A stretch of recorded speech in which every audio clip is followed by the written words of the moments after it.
नमस्कार. सरकारी कर्मचारी या यूट्यूब चॅनलमध्ये आपलं खूप खूप स्वागत आहे. केंद्राच्या धर्तीवर राज्य कर्मचारी आणि पेन्शनधारकांना 3% डीए वाढ, जानेवारी पेड इन फेब्रुवारी वेतनासोबत. चला तर याबाबतची सविस्तर माहिती पुढीलप्रमाणे पाहूया. तत्पूर्वी चॅनलला सबस्क्राईब केलेलं नसेल तर चॅनलला सबस्क्राईब करायला विसरू नका. केंद्र सरकारने केंद्रीय कर्मचारी तसेच पेन्शनधारकांच्या डीएमध्ये माही-जुलै 2025 पासून 3% वाढ लागू करण्यात आली आहे.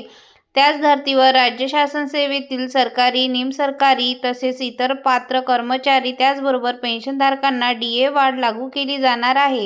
याबाबतचा अधिकृत शासन निर्णय हा जानेवारी महिन्याच्या अखेरपर्यंत निर्गमित होण्याची शक्यता वर्तविण्यात येत आहे. जानेवारी पेड इन फेब्रुवारी वेतनासोबत डीए वाढ, माहे-जानेवारी पेड इन फेब्रुवारी वेतन तसेच पेन्शन देयकासोबत सदर महागाई भत्ता वाढ लागू करण्याची शक्यता आहे. तर याबाबतचा अधिकृत शासन निर्णय जानेवारी महिन्याच्या अखेरपर्यंत निर्गमित केला जाईल, अशी सूत्रांनुसार माहिती प्राप्त झाली आहे. एकूण डीए केंद्र सरकारच्या धर्तीवर 58%. केंद्राने दिनांक 1 जुलै 2025 पासून कर्मचाऱ्यांच्या डीएमध्ये 3% डीए वाढ लागू केली आहे. त्याच धर्तीवर राज्यातील कर्मचाऱ्यांच्या डीएमध्ये देखील वाढ लागू करण्यात येणार आहे. डीए थकबाकी फरक. दिनांक 1 जुलै 2025 पासून राज्य कर्मचारी तसेच पेन्शनधारकांना डीए वाढीची थकबाकी अदा केली जाणार आहे. धन्यवाद.